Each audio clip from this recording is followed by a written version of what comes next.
that you not only love your neighbor as yourself, but do unto others as you would have them do unto you. So I'm not going to do something to someone else that I wouldn't do for myself. So here we begin in that second commandment, the second set of commandments, and within that second set of commandments, we fill it in with the commandments or the statutes and ordinances from Mishpatim, which fills it out.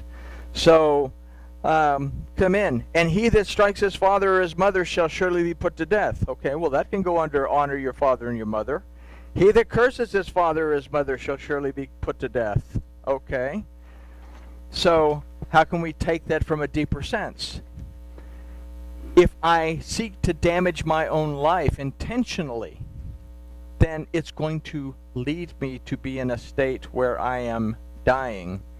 If I curse my own life, then it leads me into a state of being where, the same thing. And we curse ourselves all the time. We don't think about it, but we curse ourselves all the time. I can't do that. I'm stupid. I can't. I'm incapable. I'm just dumb. I'm going to get sick. I'm getting sick. We curse ourselves all the time. What does it lead us to? Well, it leads us to failing to do what we ought to be doing, or what we should do. It leads us to getting sick. It leads us from, it stops us from moving forward. So we can, if we pay attention to Mishpatim, don't curse your mother and your father or you're going to be put to death. I understand that mother and father, okay, I do the math. Don't curse my life. I shouldn't curse my own life because it's going to inhibit me, because eventually I'm going to believe what I say, and when I believe what I say, well, that's just the way it is. I can't. Can't, never could. Ha ha ha ha. Okay. You shall not afflict any widow or fatherless child. Again, it falls under mother and father, because we have to respect life. If you afflict them in any wise, and they cry out to me, I shall surely hear their cry. My wrath will walk. So we put this under this category because it involves a respect for life in and of itself. So the last 5 commandments contain the commentary of Mishpatim in 5 categories. Again, the last 5 commandments fall under love your neighbor as you love yourself. Obviously, do not murder. Well, if I love my neighbor, I'm surely not going to kill him. Okay? Yahusha took this one step further. For those that say that we're no longer required to keep the Torah, then Yahusha not only says, don't murder, but don't even think about murdering. And if you think about doing it, go apologize. So, okay, so he that strikes a man so that he die shall surely be put to death. Okay. If a man lies not in wait. Okay, so we have these statutes from Mishpatim under this do not murder. We can look at these from different points of view, and they tell us how to actually treat someone. If I'm waiting for somebody, if a man strikes a man so that he die, he shall be put to death. If I mess up someone's character by speaking a lot of bad things about him, I have damaged that person's reputation. My reputation is also going to be affected in the long run. Okay?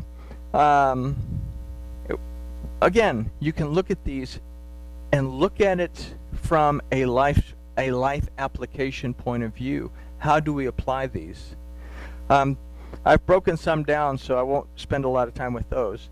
Verse 9 says, and you shall not oppress a stranger, for you know the heart of a stranger, seeing you were strangers in the land of Egypt. Verse 9 could also be considered to fit into honor your mother and your father. We have to respect those people that are different from us. Do not steal. Now this one is an important one. If you buy a Hebrew servant, 6 years shall he serve, and on the 7th he shall go out free for nothing. If he came in by himself, he shall go out by himself. If he were married, then his wife shall go out with him. If his master has given him a wife, and she has borne him sons and daughters, the wife and her children shall be her master's, and he shall go out by himself. That's not fair until we look at it. And if the servant shall plainly say, I love my master, my wife, and my children, I will not go out free, then his master shall bring him to the judges, and he shall also bring him to the door and to the doorpost, and his master shall bore through his ear with an awl, and he shall serve him forever. That's harsh. So let's consider an example. We can't force anyone to work or stay with us. If they work or stay with us, and we purchase items for them to use during their employ with us, those items belong to us and cannot be taken when the employment ceases. I have people that come and stay in my house. I buy a bed for them to use. I buy linens for that bed. I buy stuff. I let them borrow a car to go to work. Well, obviously the bed, the linens, and the car don't belong to that person when they leave. Okay? How do I apply what the Torah is telling me? So, anyway, whatever goods are manufactured using the employer's tools will also belong to the employer. Okay? So if he's given a wife and the wife has children, if as an employer I give my employee the tools that belong to me for him to use and increase productivity, well, the increase of productivity belongs to me as well. He's my employee. Okay? The employee can take what he or she brings with him or what they purchase with their own money. If they choose to stay or leave is their choice. If they say that they want to stay, they are to stay according to their employer's decision. Put an awl through the ear. I pierce the ear.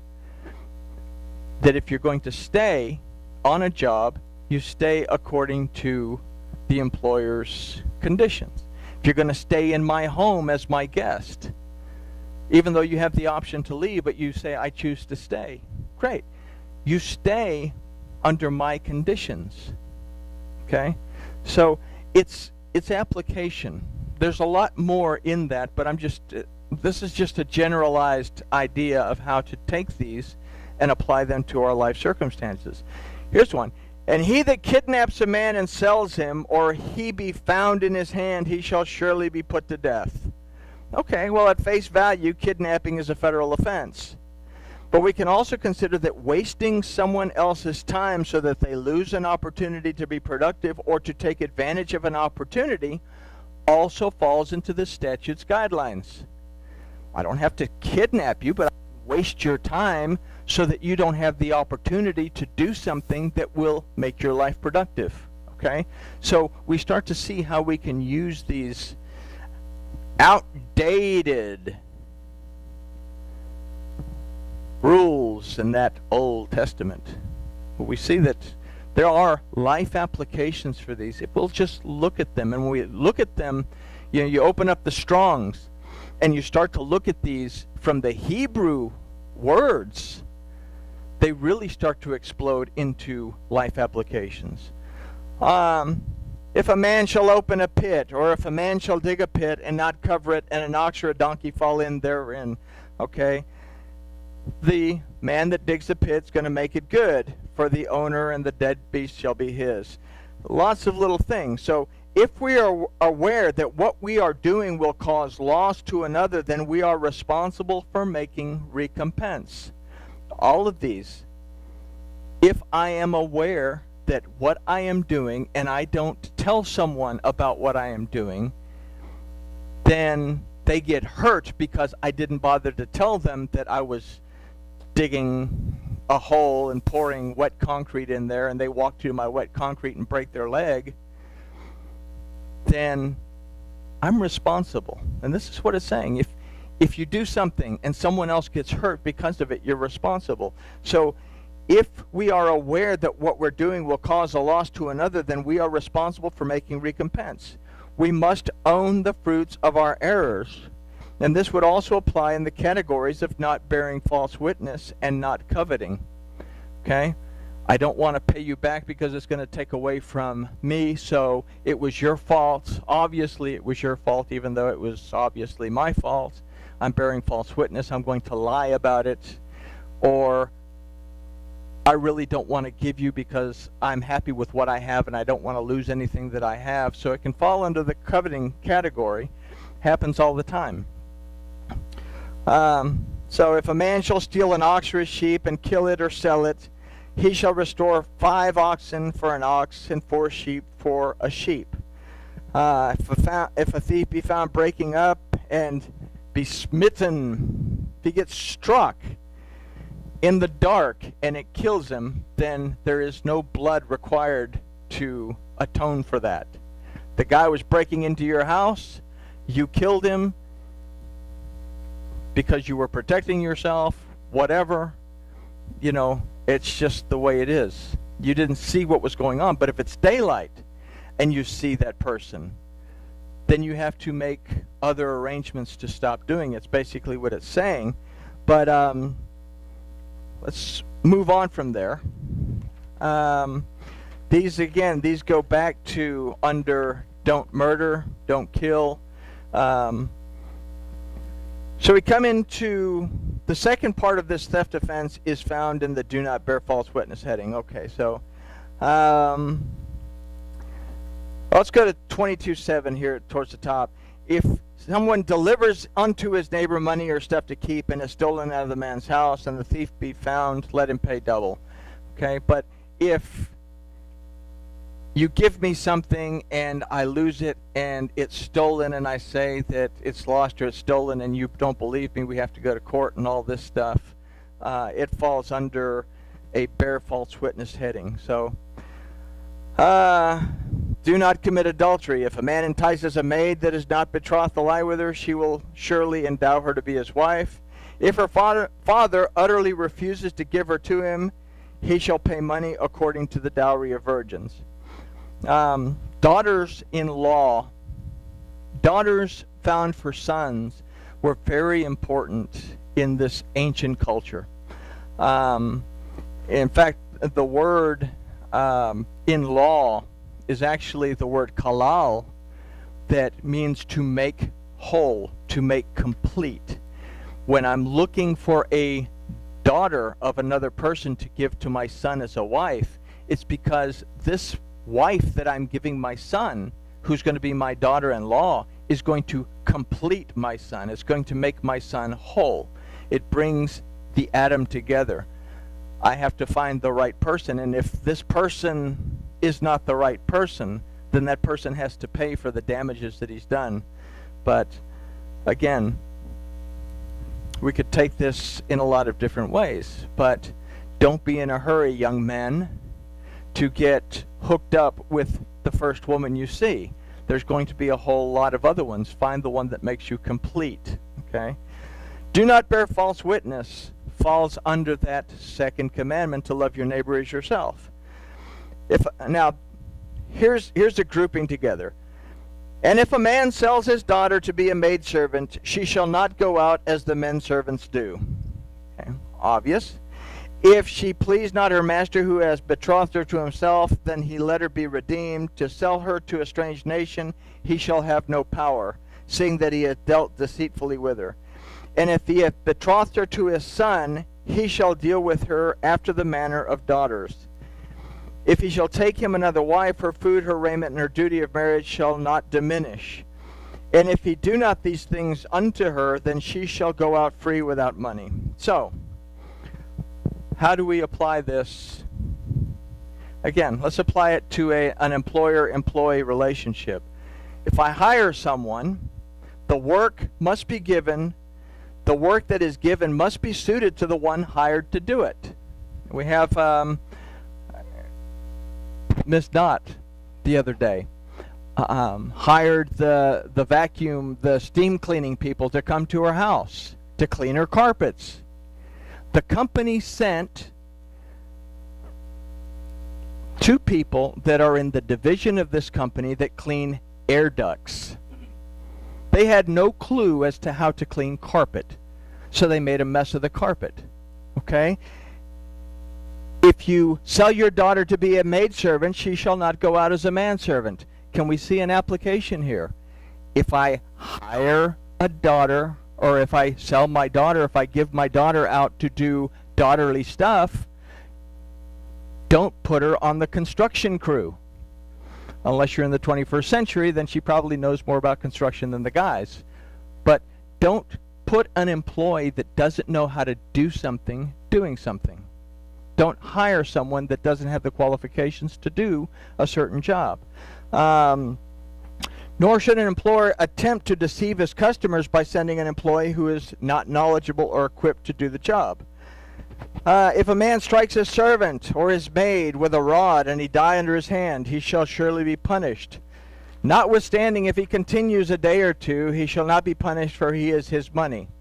So an employer is responsible. If an employee is injured while working for him, he must pay for the treatment. If he dies, he has to pay for the funeral costs. If the employee refuses treatment and insists on returning to work, aggravating his condition, the employer, having offered to pay his medical expenses, is no longer liable. Okay? We can take these and apply them to real-life situations. We just have to look. Okay? If an ox gore a man, we don't have any oxen. Okay? If an ox gore a man or a woman and they die, then the ox shall surely be stoned, and his flesh shall not be eaten, but the owner of the ox shall be acquitted. But if the ox were wont to push with his horn in time past, if it was known that the ox pushed with his horn, and it's been testified to his owner, and it's been told to the owner that the ox is known to push, and he's not kept him in, but that he has killed a man or a woman, the ox shall be stoned, and the owner shall also be put to death. Well, that's kind of harsh.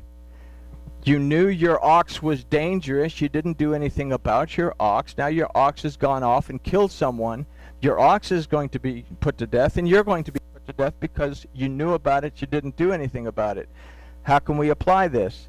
We can consider that there is an unknown danger on the job and someone is injured as a result. The cause of his injury or death must be halted. The cause of his injury or death must be halted. Whatever job, machinery, or whatever has to stop. And the employer, having been unaware, will not be held responsible beyond his responsibility to the injured party. Verse 29, if the condition was reported but ignored by the employer, the issue causing the injury will be halted, and the employer will be held accountable for both treatment of the injured party and recompense according to verse 22 and 25. The following verses are listed here to further the concept that we've just considered. But they're also going to be placed in the do not covet category. So we see how all of this can be applied to modern concepts. We could take this and apply it to a home concept as well. You know, I know that the wiring is faulty, or I don't know that the wiring is faulty. I have a fire. Well, the insurance is going to pay for it. I knew that the wiring was faulty. I didn't do anything about it. I could have done something. It could have been totally prevented. Then I'm going to have to struggle with the insurance company. Kind of stuff like this. Lots of other stuff. This is part, let's see. For all manner of trespass, whether it be for an ox or donkey or sheep or raiment, or for any matter of things lost, which another challenges to be his, both parties shall come before the judges, and whom the judges shall condemn, he shall pay double to his neighbor. It goes with 30 through 32, and then verse 8. Again, all of these, I'm not going to go through all of them, but because if I did, we'd be here all night. I'm trying to find the ones that I actually did some, that I actually put some commentary on. So if a man delivers to his neighbor a donkey or an ox or a sheep or any beast to keep, and it die or be hurt or driven away, no man seeing it, then shall an oath of Yahuwah be between them both, that he has not put his hand to his neighbor's good, and the power of it shall be he accept. And if it be stolen from him, he shall make restitution to the owner himself. If it be torn to pieces, then let him bring it for a witness, and he shall make good what was torn. All right. If you rent a piece of equipment and it's stolen, you're responsible for it unless you pay for the little insurance that is just a little bit of extra money. And we don't pay the extra money because we want our money, because it falls into the do not covet category. So if you buy something and it's faulty, the seller should replace it. If you buy something and you break it, the seller's not responsible for it. If I buy something and I don't follow the directions and I break it because I didn't follow the directions, well, the seller obviously doesn't have to recompense me for it, unless it's Walmart, because Walmart's going to recompense you for anything. I didn't say that out loud, though. Okay. Mid-page. You shall not suffer a witch to live. That Old Testament was brutal. If you were a witch, you'd be stoned. And in Salem, they looked at this and they burned a lot of people to death or hung them or whatever. So how can we apply do not allow a witch to live? We're not witch hunters. We're not going to go out and stab people through the heart. Manipulation of facts or conditions in order to influence the outcome of a situation to one's own benefit, especially at the expense of others, is witchcraft. This is not to be done or tolerated. Don't suffer a witch to live. It says, don't be the kind of person that manipulates things so that the outcome is to your benefit. Okay? Whosoever lies with a beast shall surely be put to death. All right. So the physical concept is obvious. Woman was created, it's the obvious mate for man, and vice versa. I put this under do not bear false witness to illustrate that a beast represents a state of spiritual poverty. We must not allow ourselves to be deceived when we're working with or in the presence of those who have no reverence for Elohim. Any concept is that we do not allow ourselves to wallow in self, or another concept is that we do not allow ourselves to wallow in self-pity when we separate ourselves from Elohim due to what we consider life issues. If I intentionally separate myself from Elohim because, poor pitiful me, I have these life issues, I can do all things through me who strengthens me, and at this point Yahuwah Elohim no longer exists because I have to solve the problem, I can't sit down and have a cup of tea and some scones and discuss it, then this is a verse that we can apply, even though we look at it topically as meaning something else. You shall not revile Elohim nor curse the ruler of your people. So although the first part of this statute could be placed among the first three commandments, we have to consider that we are to support our leaders, and that if we're not in agreement with them, we must not revile Elohim by not trusting in his power to hear us and effect proper change in those leaders. I don't agree with the Democratic Party. Didn't say that out loud. But I have to be willing to pray, if I say that I believe that Yahuwah Elohim exists, that some changes will be made. You know, I can take it to the other end of the spectrum. I don't agree with the Republicans. Let me blatantly lie. I don't like Donald Trump. I have to pray for him because regardless of how I might feel, he's still the president. I have to pray. If I say that I believe that Yahuwah Elohim exists, then I have to trust that Yahuwah Elohim is the one that can affect change. Okay? So again, you shall not revile Elohim, nor cause the ruler of your people.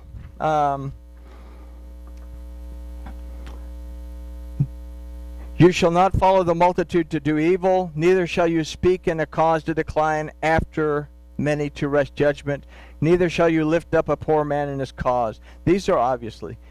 We have to be truthful in our witness and not take sides regardless of the situation.